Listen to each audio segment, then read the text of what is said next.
Hey, Roots. Today is Silent Saturday. And the reason why it's Silent Saturday is because most of what we know that happens this day is that Jesus was dead and buried. And the disciples, the information that we're given about them is in Luke 23, verse 56. After they've buried Jesus, it says, then they returned and prepared spices and ointments. On the Sabbath day, on the Sabbath, they rested according to the commandment. So we see the disciples being faithful here and resting on the Sabbath day. But what were they doing that day? We can kind of see what was going on with them in Luke 24, verse 13 to 21.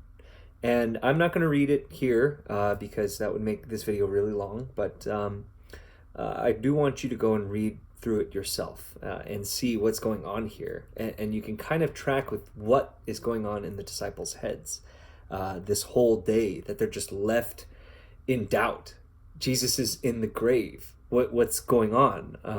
I thought he was the Messiah, right? And in verse 19, they're talking, and you hear their train of thought. And they said to him, concerning Jesus of Nazareth, a man who is a prophet, mighty in deed and word before God and all the people, and how our chief priests and rulers delivered him up to be condemned to death and crucified him.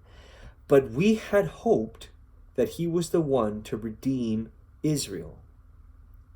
We had hoped that he was the Messiah. And what we're seeing here is that the disciples have no idea what God's plans are. And how God has planned to actually redeem Israel, how God has actually planned to save everyone from their sins. They have no idea of how God is going to do this. And this Saturday for the disciples is a very dark Saturday. They are left in doubt. They are left in uncertainty. And I think for a lot of us, we have a tendency to think that when times are darkest, that God has somehow left.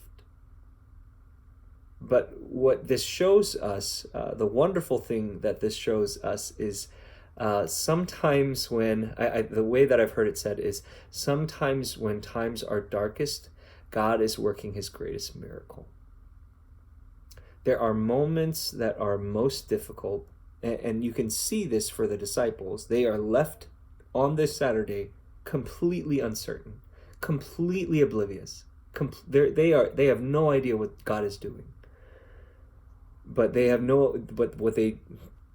what they need to be looking forward to is that the very next day they are going to be given literally the greatest news that's ever happened.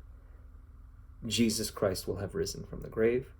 Their sins will have been forgiven, and the work is finished. God has done it, and the enemy is defeated. Sin, Satan, death, he's done away with all of it. So this is something that we need to remember, especially in moments where it's very difficult right now because of everything that's happening with the coronavirus. Let's hold to this hope in moments where you're most uncertain. Remember this day. Remember Silent Saturday. And hope for what's coming next.